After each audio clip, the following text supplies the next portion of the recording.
Holly, big news for you this week that took us all by surprise, of course. Can you talk about just kind of how that whole fight came together and what your reaction was to the UFC bringing that opportunity to you? Gosh, there's been about 4 fights that have been set up over the last 3 weeks. There was a couple of opponents they kind of talked about, and then it kind of turned into do you want to do, fight Cyborg at 140? I said, sure, let's do 140. That didn't go through, so then they said Kat Zingano January 28th in Denver.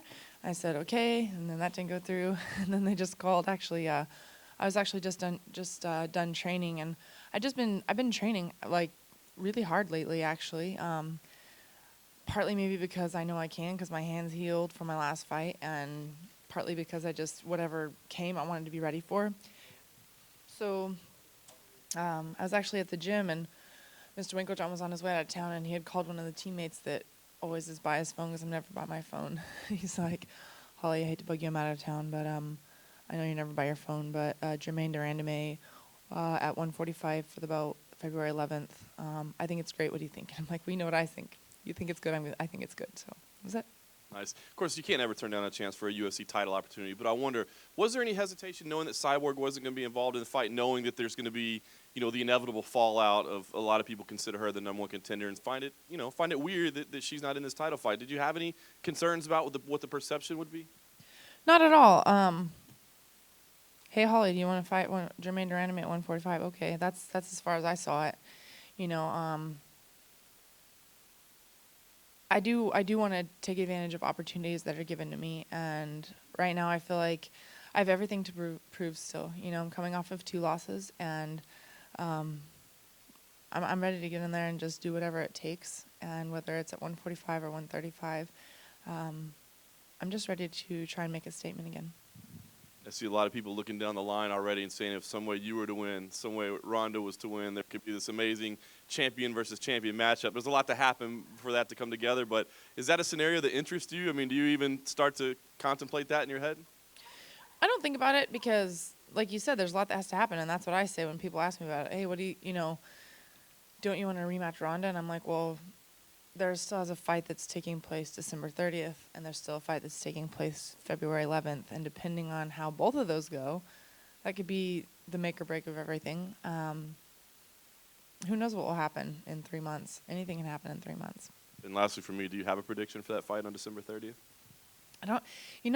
I've never done predictions. The only predictions I do are for my teammates because I have full faith in them.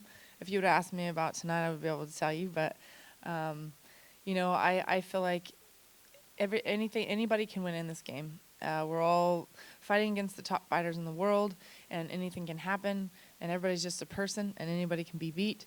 So I don't really put a lot of predictions. I do think that it's going to depend on what Ronda we see,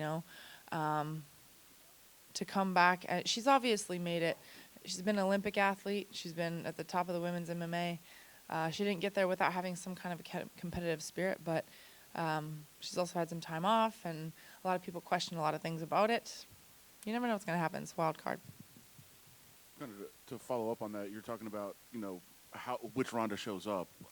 Do you have any insight on which Ronda you think will show up or how she'll react? I mean, you've had to deal with losses before. How do you see that she's dealing with it, and what do you think on how she's acted since the loss? I feel like everybody deals with the losses different. Maybe time away from her and talking with everybody is what she needs. For me, the way I dealt with it when I've had to come back from it, I'm coming back from it right now.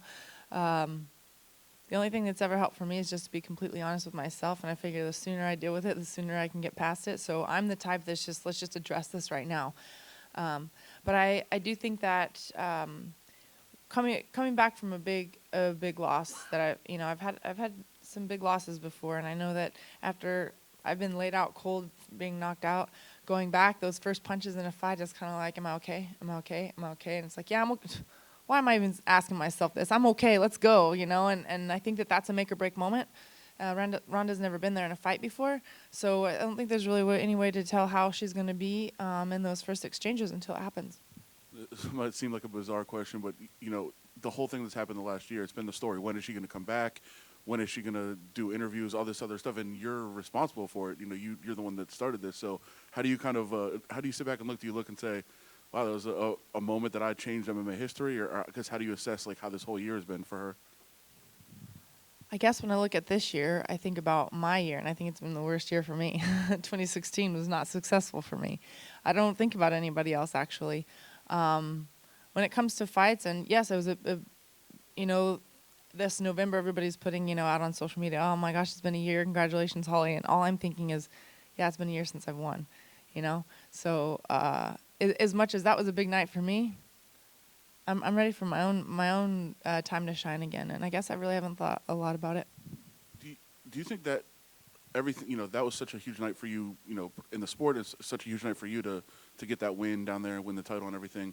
And as you said, it's been kind of a tough year. Do you think it was tough maybe for you to deal with everything that happened and everything went on? Did that help lead to some of the losses that you had and, the adversity you had this year? As far as my like outside distractions, or I know a lot of people say, oh, maybe fame did it, or this or that, the attention on it. But I have to say that bottom line, when it comes down to my last 2 training camps and my last 2 fights, everything that I did, my last fight, I cut the least amount of water weight I've ever cut. I was in the best shape I've ever been. But my focus wasn't there during the fight. So it really had nothing to do with distractions outside of the ring or taking me away from training, because I was ready for the fight. We had the right game plan for the fight. My coaches told me the right things for the fight. I didn't perform the right things in the fight, and that was my mental flaw during the fight. I also don't take anything away from Shevchenko. She's a tough fighter, but if I would have done what I was taught to do, told to do, and what we did in training, it would have been a different night. So it really just came down to the focus that night, and it had nothing to do with anything outside of the fight or during training, because I felt good, I felt healthy, just focus wasn't there.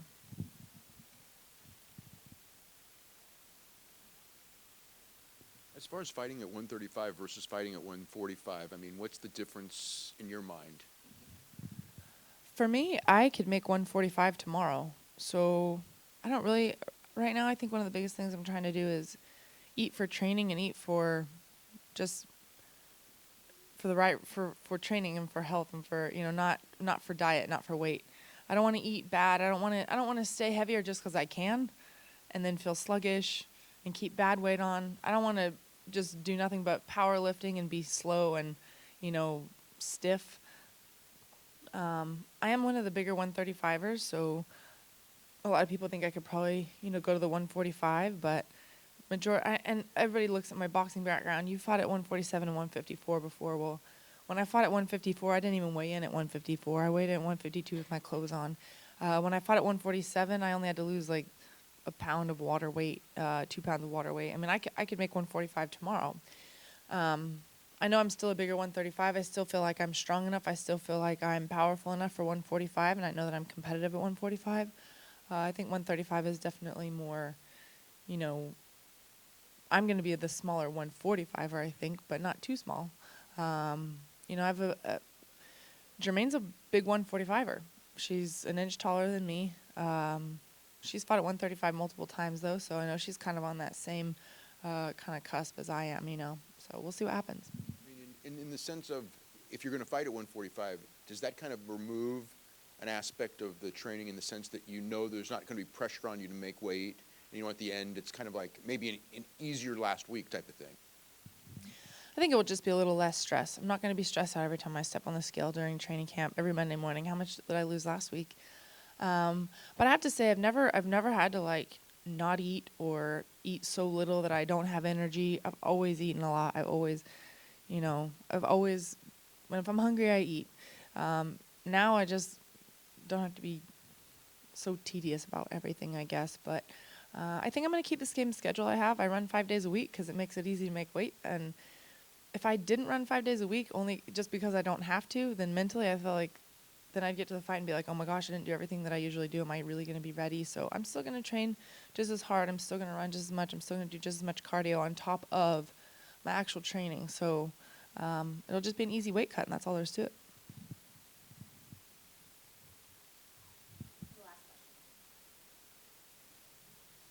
So Cyborg says she would fight you in March for the belt, and now, like a personal opinion, would you be willing, if you could, would you be willing to wait for her and make this big fight happen in March? I'm going to keep this fight with Jermaine. I feel like, and I've said this a lot before, I don't ever want my career to be defined around one fighter or one. I mean, that's the big talk. Everybody asked me about the Cyborg talk, and before the big talk was the big Ronda talk. Still Ronda. People ask about the rematch. There's more fighters than Ronda and Jermaine. So, Ronda and Cyborg. I'm focused on Jermaine because that's who I have a contract with right now. And I wouldn't want to cancel that fight to wait for another fight that wasn't set up already. I guess I don't want to put all my eggs in one basket. You know, it's like the names that everybody talked about that actually beat me weren't always the biggest questions. But those are the tougher fights for me. So I guess it just depends. You know, I want to make the most of what opportunities come to me. And my next opportunity is Jermaine, and that's all that's in my mind. I don't like to think really too much past it.